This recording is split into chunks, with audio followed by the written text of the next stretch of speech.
સૌ મિત્રો હાથ જોડી અને આજના સેશનની આપણે શરૂઆત કરીએ છીએ. ઓમ અસતો મા સદગમય તમસો મા જ્યોતિર્ગમય મૃત્યોર્મા અમૃતમ ગમય. ગુરુર્બ્રહ્મા ગુરુર્વિષ્ણુ ગુરુર્દેવો મહેશ્વરઃ સાક્ષાત પરબ્રહ્મ તસ્મૈ શ્રી ગુરુવે નમઃ. શાંતિ શાંતિ શાંતિ. જય ભગવાન. કમલેશભાઈ, તમને આમંત્રણ આપું છું.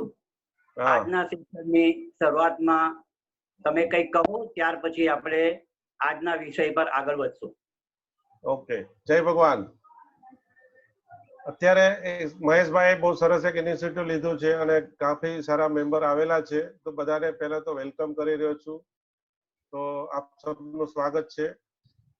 મેડિટેશન માટે જે વાત કરવાની છે કે આજના સમયમાં, આજની પરિસ્થિતિમાં આપણે આ મેડિટેશન જે ગોઠવ્યું છે મહેશભાઈએ, તો એમાં ખાસ ઇન્ટેન્શન આપણું એ છે કે પરિસ્થિતિ કઈ પણ આવે, કઈ પણ સ્થિતિ આવે, એમાં કઈ પણ સ્થિતિમાં આપણે સ્થિર ઉભા રહેવું અને આપણે મનને મજબૂત રાખવું.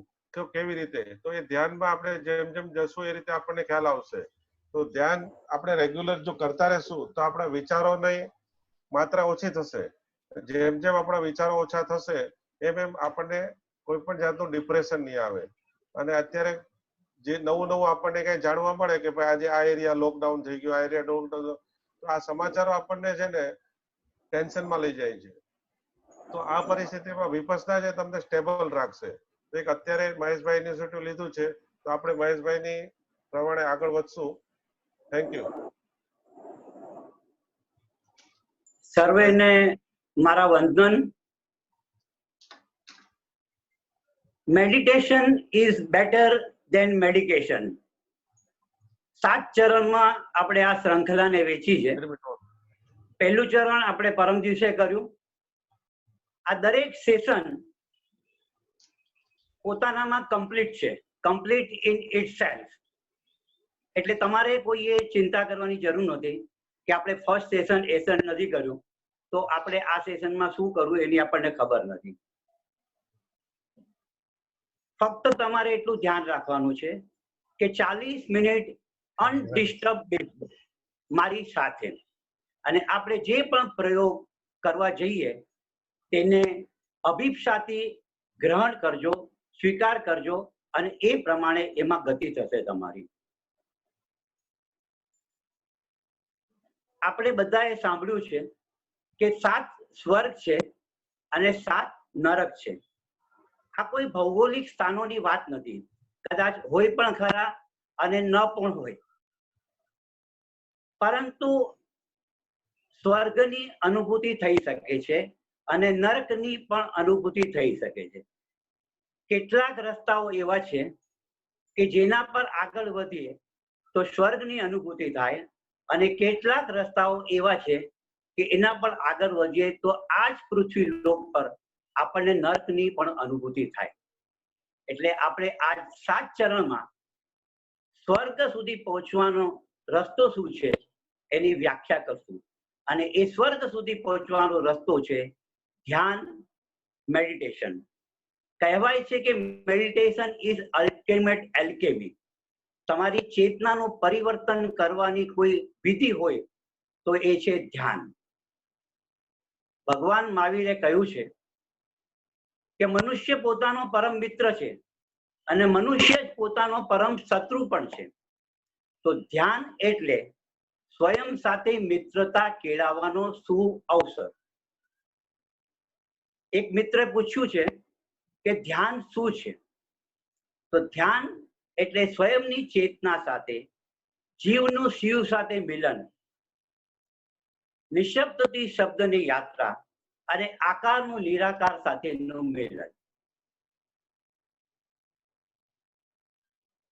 રવિન્દ્રનાથ ટાગોરે 6000 ગીત લખ્યા છે એમના જીવનમાં, અને એમનો એક કાવ્ય ગ્રંથ ગીતાંજલિને નોબેલ પારિતોષિક મળ્યું છે. એમાં એક સુંદર કવિતાથી આપણે ધ્યાન વિશેની વિશિષ્ટ સમજણ લઈશું. રવિન્દ્રનાથ ટાગોર કાવ્યમાં લખે છે કે હું પરમાત્માને શોધું, ગલી ગામ ગામ શહેર શહેર પરમાત્માની શોધમાં નીકળ્યો, અને એમ હતું કે ક્યાંક મને પરમાત્મા મળી જાય તો મારા જીવનના બધા જ દુઃખો સમાપ્ત થઈ જાય. મને એક સાચું સરનામું પણ મારા હાથમાં આવી ગયું. હું દોડ્યો, એ સ્થાન સુધી પહોંચી ગયો. પરમાત્માના નિવાસ સ્થાનના દરવાજા પર જ્યારે હું ટકોરા મારવા જઈ રહ્યો હતો, ત્યારે અચાનક મારા મનમાં વિચાર આવ્યો કે જો સાચે સાચ પરમાત્મા મને મળી જશે તો મારા મનનું શું થશે, મારી જિંદગીનું શું થશે. મારા મનનું તો મૃત્યુ જ થઈ જશે. અને મારા હાથ ધ્રુજી ગયા. હું અટકી ગયો, બેચેન થઈ ગયો, અને મેં સાંકળ દરવાજાની ખખડાવવાનો વિચાર માંડી વાળ્યો. મારા બૂટ ચપ્પલ પણ મેં મારા હાથમાં, કે કંઈક અવાજ થાય અને પરમાત્મા દ્વાર ખોલી ન કરે તે સાથે મુલાકાત થઈ.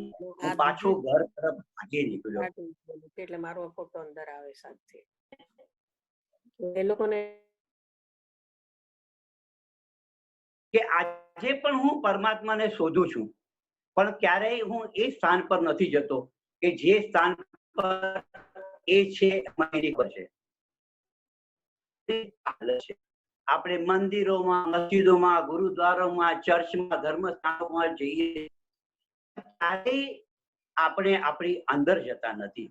અને એવું દરેક મનુષ્યને ખબર છે કે પરમાત્માની અંદર જ છે. તો ધ્યાન છે ઊંડા ઉતરવાની એક યાત્રા, એક અભિપ્સા. આંખ બંધ કરી અને સ્વયંમાં ઊંડા ઉતરવું અને નિરાકાર તત્વ સાથે એકરૂપ થવું, એ માટે અનેક ધ્યાનની વિધિઓ છે. સદગુરુ ઓશોએ દુનિયાભરના ધર્મોના અભ્યાસ પછી કહ્યું છે કે 112 ધ્યાનની વિધિઓ છે, મુખ્ય વિધિઓ છે. આ દરેકના અભ્યાસથી તમે સચ્ચિદાનંદ સ્વરૂપનો અનુભવ કરી શકો છો. આજના યુગમાં જ્યારે ચારે તરફ અનેક જાતની બીમારીઓ ફેલાઈ રહી છે, મનુષ્ય રુગ્ણ થઈ ગયો છે, બેચેન થઈ ગયો છે, સ્ટ્રેસફુલ થઈ ગયો છે, ત્યારે એને બચવાનો એક જ માર્ગ છે, એ સ્વયંની ભીતર જવું. આ લોકડાઉન પીરિયડે જે સાધુ મહાત્મા સમજાવી નહોતા શક્યા, એ સત્યને જનમાનસ સુધી પહોંચાડવાનું પ્રાકૃતિક કામ થયું છે. તો આવો આપણે ઝૂમના માધ્યમથી આ ધ્યાનની યાત્રા કરીએ, અને જ્યારે સમૂહમાં યાત્રા થાય છે ત્યારે એક એનર્જી, એક ઉર્જા શક્તિનો ફેલાવ થાય છે, જેની સાથે બધાની ચેતના અપલિફ્ટ થાય છે. છેલ્લી વાત, ભગવાન શ્રી કૃષ્ણએ ગીતામાં કહ્યું છે કે નિયમિત યોગ અને ધ્યાનના અભ્યાસથી દરેક મનુષ્ય પરમાત્મા સાથે એકાકાર થઈ શકે છે, પરમાત્મામાં પ્રતિષ્ઠિત થઈ શકે છે. તો આ છે ધ્યાન વિશેની સૂક્ષ્મ સમજણ. સૌથી શ્રેષ્ઠ ધ્યાન વિધિ છે ભગવાન બુદ્ધે આપેલી વિપસ્સના ધ્યાન. તો વિપસ્સના વિશેની થોડી સમજણ લઈએ, ત્યાર પછી આપણે આજે સેકન્ડ સેશનમાં 10 મિનિટ વિપસ્સના ધ્યાનનો પ્રયોગ કરશું. વિપસ્સના પાલી ભાષાનો શબ્દ છે.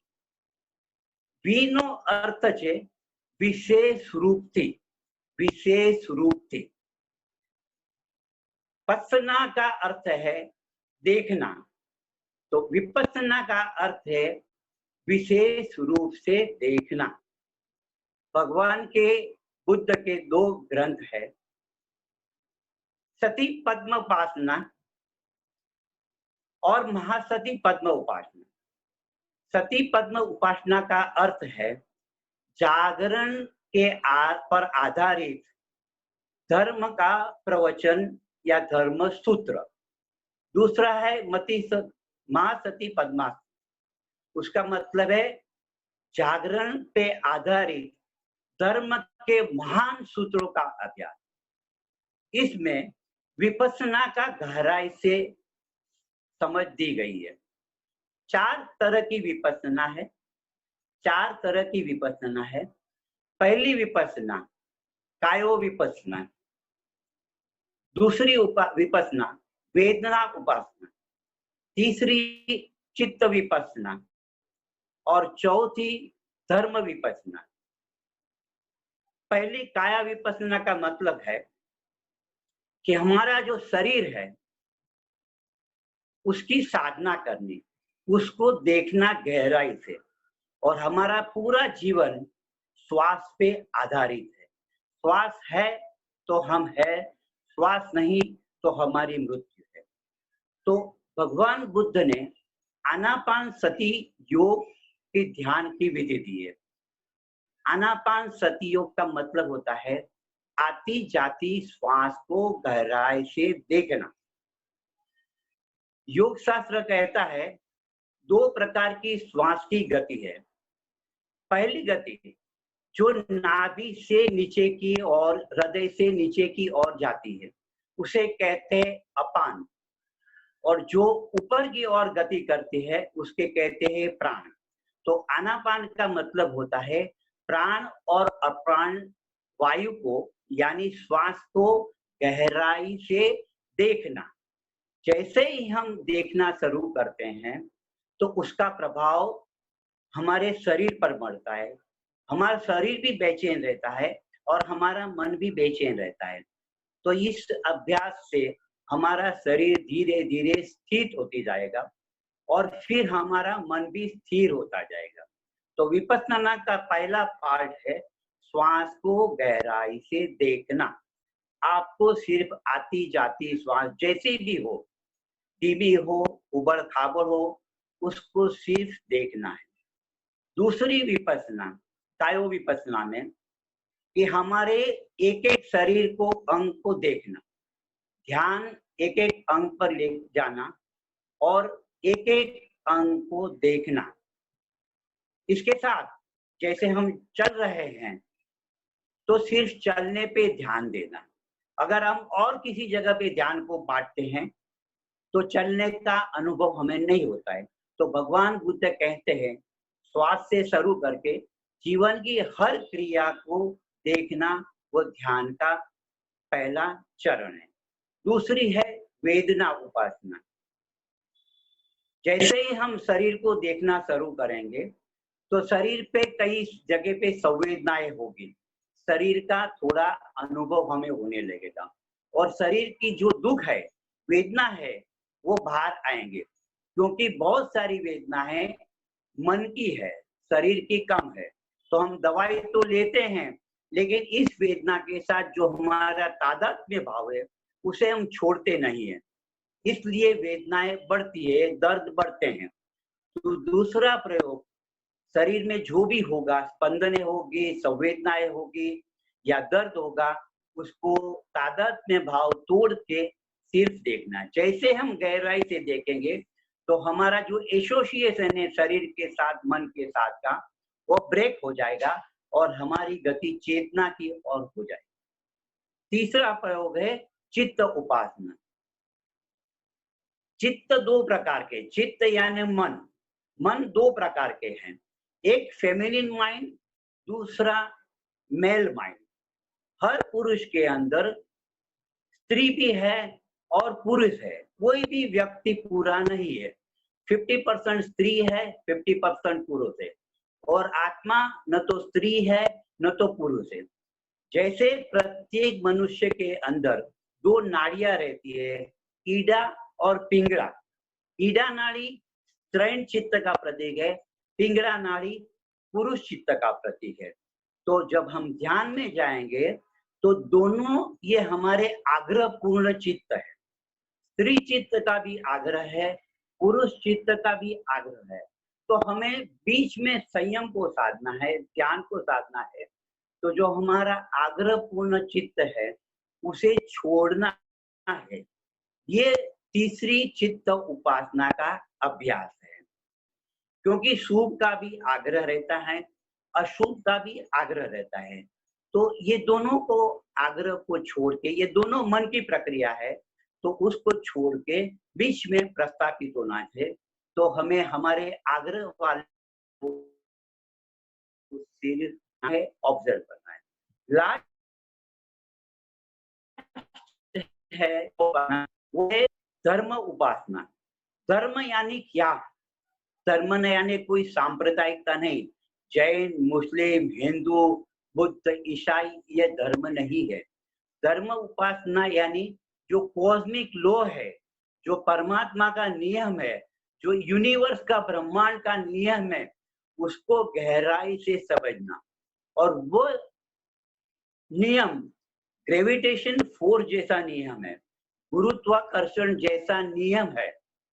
उस नियम को अगर प्रत्येक मनुष्य समझे तो कोई जीवन में दुख नहीं, कोई तनाव नहीं, कोई बीमारी नहीं, कोई यादि व्याधि उपाय क्या नहीं। तो ये चौथी उपासना धर्म उपासना।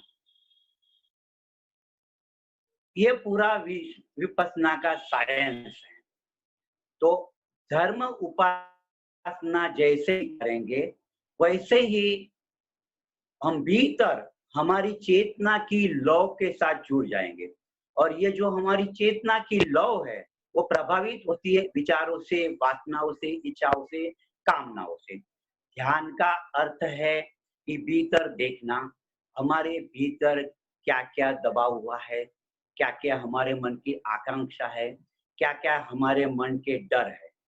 आज के युग में इस चीज का नियमित अभ्यास हर व्यक्ति को भीतर की अनुभूति करवा सकता है। इस बात के साथ हम अब 10 मिनट विपश्यना ध्यान का प्रयोग करेंगे। सभी मित्र अपनी आंखें बंद कर लें। अगर मेरी आवाज आ रही है सबको ठीक से, तो यहाँ पे हम विपश्यना की समझन, बौद्धिक समझन की बातें पूरी करते हैं और हम अब विपश्यना का 10 मिनट का प्रयोग करेंगे। सब मुद्रा में आ जाए, पद्मासन में बैठे या जो भी सुखासन है उसमें बैठे और आंखें बंद करके ध्यान का, विपश्यना ध्यान का 10 मिनट का प्रयोग करेंगे। ओके कमलेश भाई? Okay okay okay perfect. अब विपश्यना ध्यान के अभ्यास के लिए हो पहले सके 1 मिनट हो सके तो हिलना डुलना बंद कर दीजिए सब लोग।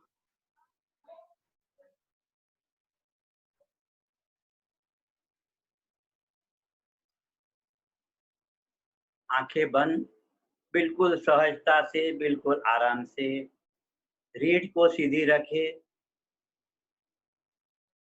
और अपनी दोनों बंद आंखें श्वास को देखे।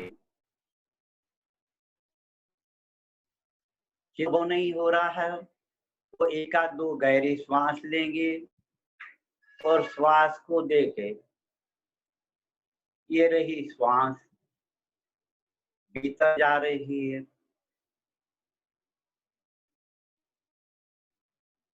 ये रही श्वास बाहर जा रही। अपना समग्र ध्यान नाक के अग्रद्वार पर रखे, नॉस्ट्रेल्स पे रखे, प्रत्येक श्वास को देखे।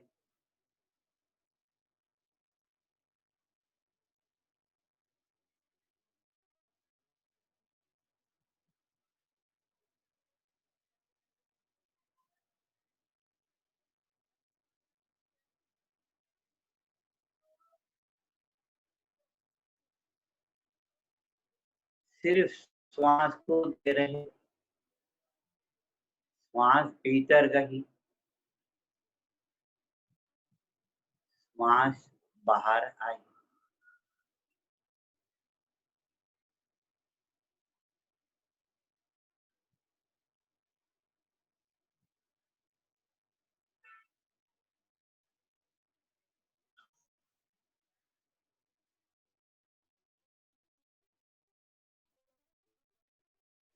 का अर्थ है एक भी श्वास आपने ज्ञान बाहर भीतर न जाए, बाहर न जाए।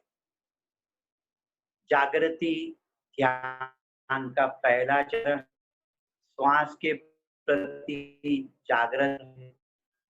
भीतर जाती हुई श्वास को अनुभव कर, बाहर जाती हुई श्वास को देख।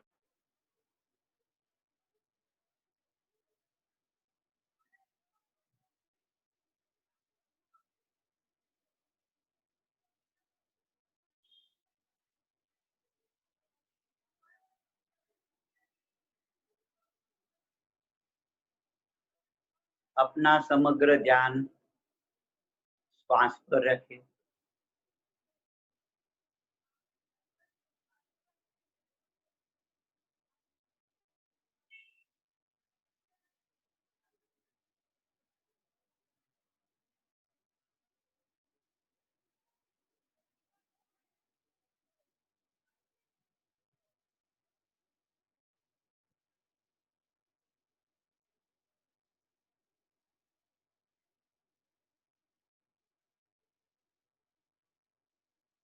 भीतर जाती हुई श्वास की उत्तप्तता को अनुभव करें। बाहर आती श्वास की उत्तप्तता को अनुभव करें। ये रही श्वास भीतर गई, ये रही श्वास बाहर।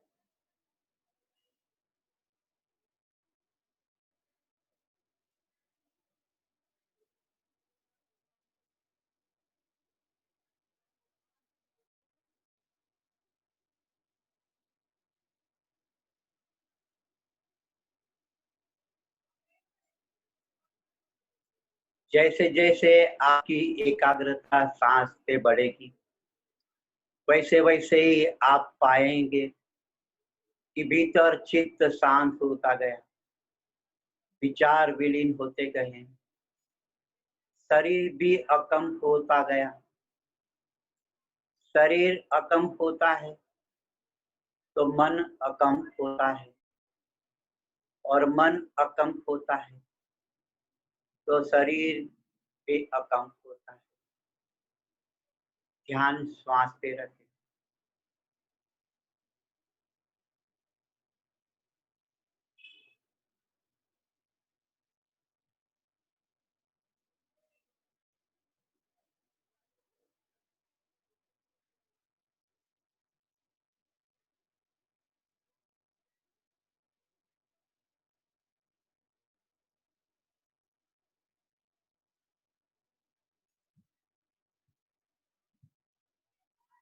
अब ध्यान का दूसरा चरण समझेंगे। दूसरा चरण है होते रहें और शरीर में कुछ संवेदना होती हो, कहीं दर्द होता हो, कुछ फीलिंग होती हो, तो उसको सिर्फ देखें, उसके साथ विचार को मत जोड़ें, सिर्फ देखते रहे। हो रहा है तो हो रहा है। शरीर में कुछ कंपन हो रहे हैं तो हो रहे हैं, मेरा उससे कोई संबंध नहीं। शरीर के साथ तादात्म्य छोड़ दें, श्वास को देखते रहे और शरीर की संवेदनाओं के प्रति जागृत बने रहे। सिर्फ देखना है, सिर्फ ऑब्जर्व करना है।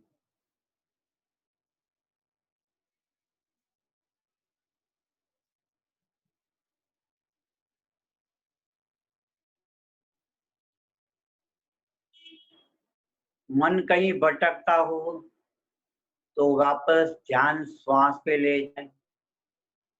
अनुभव करें श्वास भीतर जा रही, श्वास बाहर जा रही, और शरीर में जो भी संवेदना आती उसको सिर्फ देखते रहे। देखते देखते ही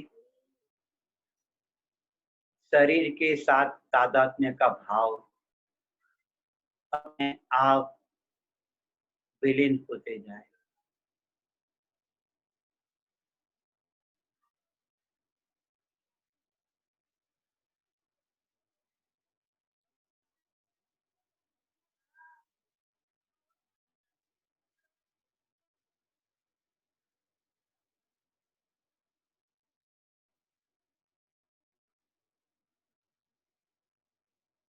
भीतर देखते रहें, शरीर में जो हो रहा है, मन के अंदर विचार चल रहे हैं, तीसरे चरण में वो भी देखें। विचार आपका होना नहीं, देह से तादात्म्य छोड़े, विचारों से तादात्म्य भाव छोड़े, भाव करें देह नहीं हूं, मैं शरीर नहीं हूं, मैं मन के विचार भी नहीं हूं, मैं हृदय के भाव भी नहीं हूं, मैं इनसे पृथक हूं, अलग हूं। विचार आते हैं, विचार चले जाते हैं। अब तीसरे चरण में और जागृत बने रहें और देखें विचार आ रहा है या विचार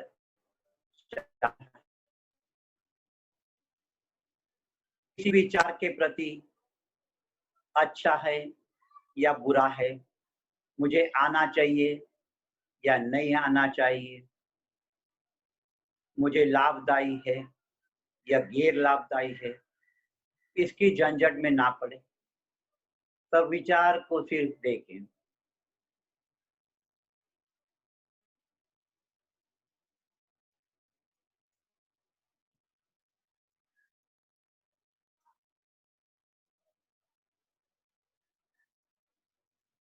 जैसे ही हम श्वास को देखते हैं तो श्वास शांत हो जाती है, शरीर को देखते हैं तो शरीर अकंप हो जाता है।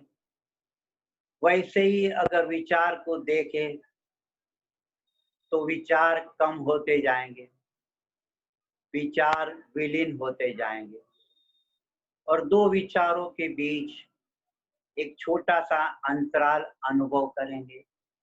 ये अंतराल बहुत सूक्ष्म है, लेकिन जैसे जैसे आपकी जागृति बढ़ेगी वैसे वैसे ही वो विचार के बीच अंतराल बढ़ता जाएगा। तो 10% विचार कम होंगे, 30% जागृति बढ़ी तो 30% विचार कम होंगे, 50% जागृति बढ़ी तो 50% विचार कम। देखें विचारों से थोड़े दूर रहें और देखें जैसे आकाश में बादल मंडराते हैं वैसे ही मन के पर्दों पर विचार के बादल आते हैं और चले जाते हैं। आपकी चेतना इसके पार है, चेतना की ज्योत डगमगाती नहीं, चेतना की लौ प्रकाशमान है।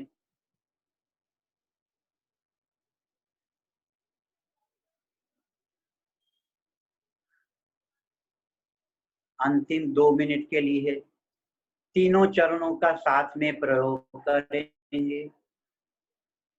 सांस को देखते रहे, शरीर अकंप हो गया है, मन भी स्थिर हो गया है, मन भी अकंप हो गया है और भाव करे मैं सिर्फ साक्षी हूं, मैं सिर्फ दृष्टा हूं, मैं सिर्फ ज्ञाता हूं, मैं सिर्फ देखने वाला। मैं 2 मिनट के लिए चुप हो जाता हूं। आप इस भाव में डूबे हुए रहें। एक ही भाव, एक ही चिंतन, एक ही विचार कि मैं सिर्फ देखने वाला, मैं सिर्फ ज्ञाता हूँ, मैं सिर्फ साक्षी।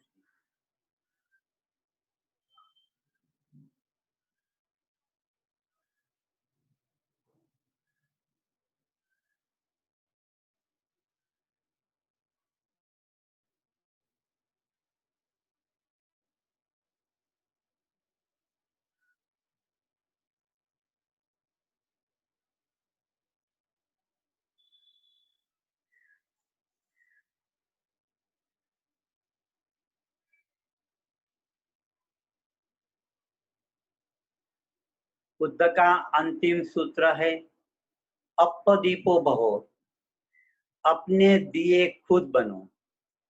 ध्यान की सभी विधियां अपदीपो भव की विधियां है। हम कैसे स्वयं के डॉक्टर हैं, कैसे स्वयं के गुरु बने, कैसे स्वयं की चेतना के मार्गदर्शक बने। आज का विपश्यना प्रयोग आपके जीवन को कुछ नई दिशा प्रदान करेगा। इस भाव के साथ इस छोटे से प्रयोग को यहाँ विराम देते हैं। अब 2-3 मिनट के लिए प्रार्थना के भाव में डूबेंगे, क्योंकि भगवान बुद्ध ने कहा है हर ध्यान की प्रक्रिया करुणा भाव से समाप्त होनी चाहिए, करुणा भाव से शुरू होनी चाहिए। तो मैं इस जगत के लिए, हमारे मित्र, परिवारजन, समाज और राष्ट्र के प्रति करुणा भाव से एक प्रार्थना कमलेश भाई रखेंगे, वो सिर्फ सुनेंगे। यहाँ ध्यान का प्रयोग समाप्त करते हैं। दोनों हाथ जोड़ ले, आंखें बंद रहेगी और इस प्रार्थना में सम्मिलित हो। कमलेश भाई, कमलेश भाई।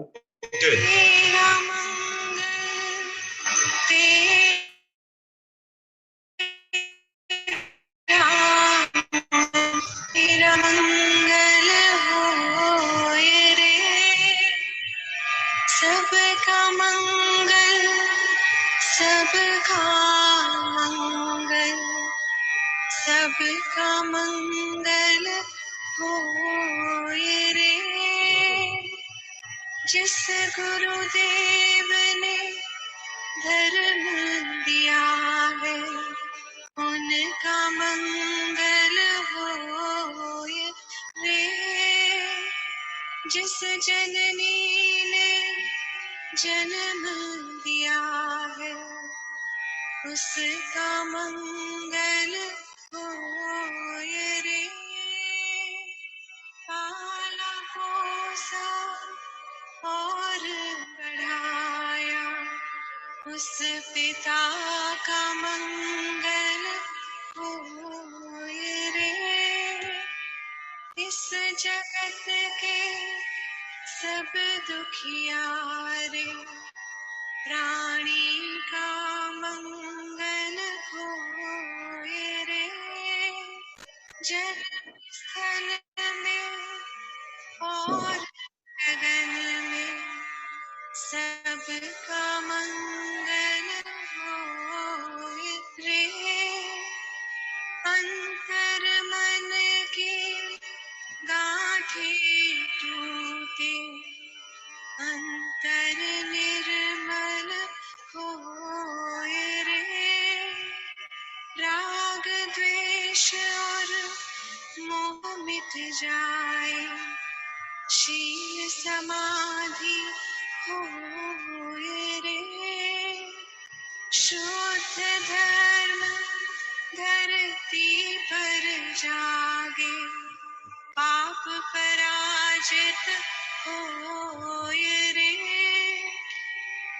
इस धरती के तर दिन में कण कण में धर्म समोए रे।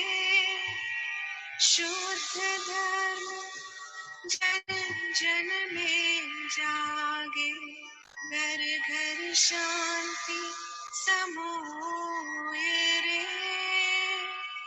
तेरा मंगल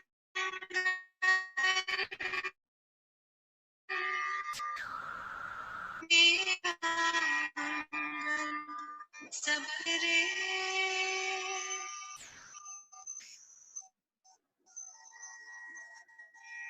मुझे इतना प्रेम और शांति से सुना, इसलिए सबका अनुग्रहित हूँ और सबके भीतर बैठे हुए परमात्मा को मेरे प्रणाम स्वीकार करें।